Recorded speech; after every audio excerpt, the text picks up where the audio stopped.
Hey guys, it's Miss Forbes here, also known as the Social Studies Scholar, and today I'm going to be giving you guys a mini history lesson on Juneteenth, right? So it's one of my favorite holidays to celebrate in the African American community, but we're going to kind of learn a little bit today about why we celebrate Juneteenth, what's significant about it, right? But over the course of kind of explaining this to you guys, I'm going to have to start by dispelling some common misconceptions when it comes to June 19, 1865, okay? So a lot of people celebrate this day as, signaling the ending of slavery in the United States, when in fact, friends, that's not all the way true, okay? Slavery is not really going to be abolished officially, legally in the United States until December the 6th, 1865, nearing and towards the ending of the Civil War. Okay. Now, what did happen on June 19th, 1865?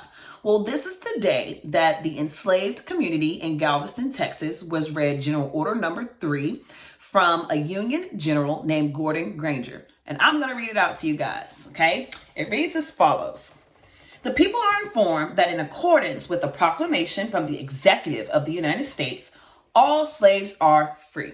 This involves an absolute equality of personal rights and property between former masters and slaves, and the connection hereto existing between them become that between employer and hired labor, the freed are advised to remain at their present homes and work for wages.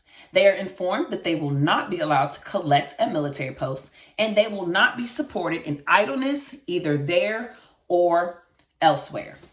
Very interesting, right? So there's a lot of things going on with that. The first half sounds like, Jubilee, awesome, being free, being able to go and do as one wishes. But the second part of that General Order Number 3 is giving racism just a little bit, right? Talking about idleness, talking about not being able to gather, talking about how most should still stay and work on those plantations and receive wages and be equal to their former enslavers. So it sounds really quite interesting, and that's because it is. But anyhow, let me stick to the script here, okay? So this General Order Number 3 was read to that specific community there. And a lot of the times people think that with the Emancipation Proclamation, which Abraham Lincoln issued January the 1st, 1863, right in the middle of the Civil War, they feel as though enslaved individuals did not know they were free for those 2 years and had just got the word in 1865, when in fact that's not true either. Many enslaved individuals in Galveston, Texas, if we're specific, knew that they were supposed to be free after Abraham Lincoln issued the Emancipation Proclamation of 1863. Now, the kicker is, and I know sometimes we might have missed this in our U.S. history classes when we were in school, but the Emancipation Proclamation, you guys, only applied to those states who were in rebellion. What does that mean? Well, you have the North and you have the South, okay? And in the South, these are the rebelling states. These are the Confederate States of America. So technically, they have not no longer chosen to subject themselves to anything that the Union declares, anything that President Abraham Lincoln says. They've got their own president. They've got Jefferson Davis. They are living as a separate nation, right? Separate from the Union. So they're really not caring about what Abraham Lincoln has to say about this proclamation of 1863. It was in the middle of the Civil War. It was a military move, and some might even argue that it was very economic, right? But it did not apply to those enslaved individuals who were in the so-called border states, right? Like Delaware,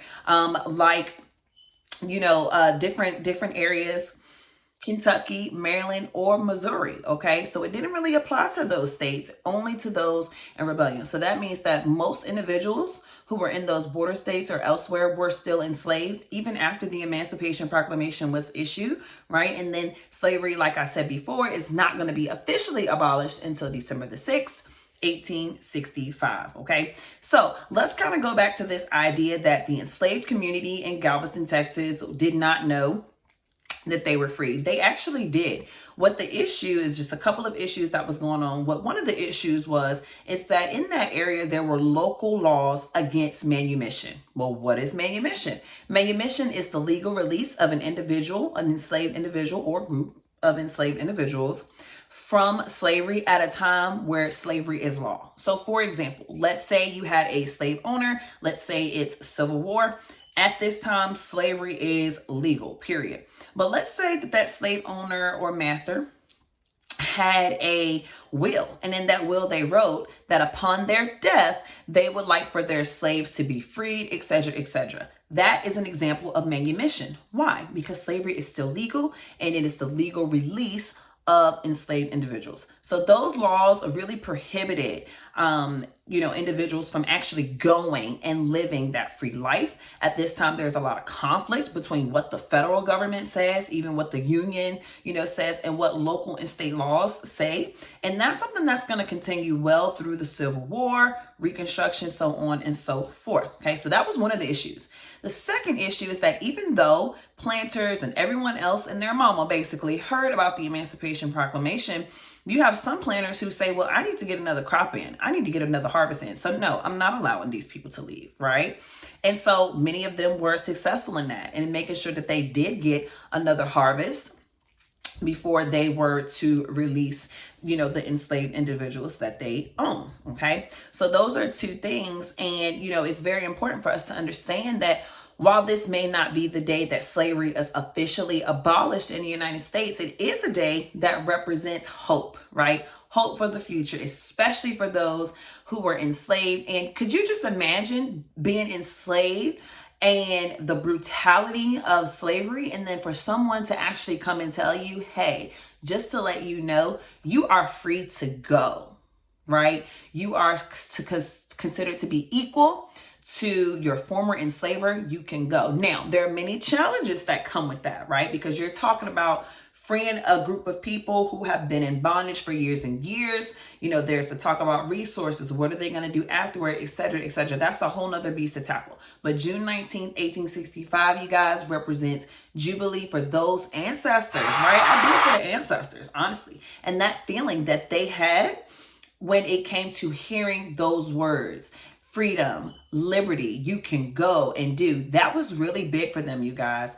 And, so much so that became a holiday that was widely celebrated in Texas for years.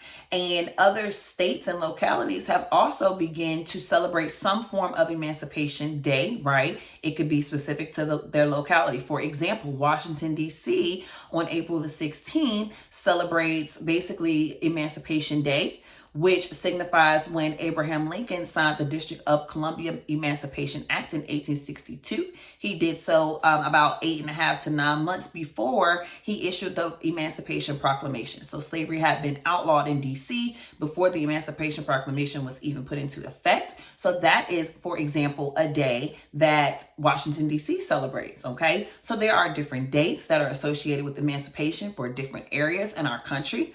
But we just so happen to have, Juneteenth make it to the federal stage and now be a federal holiday, right? But don't get it twisted. It does not signify the ending of slavery for all people in the United States, but it does symbolize hope for those who were free and that did finally get to actually physically go and be free. So I hope this video was helpful to you guys. I absolutely love teaching. I am a social studies teacher. Share this with other people. Make sure we as a whole understand our Black history and understand that things are not always black and white, and some things can get really, really complex.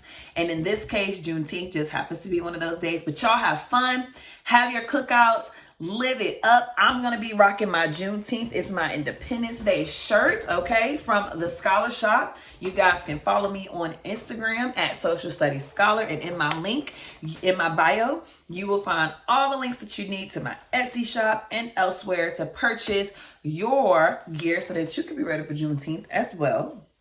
All right. But again, y'all have an awesome time celebrating Juneteenth. I know I will. Bye.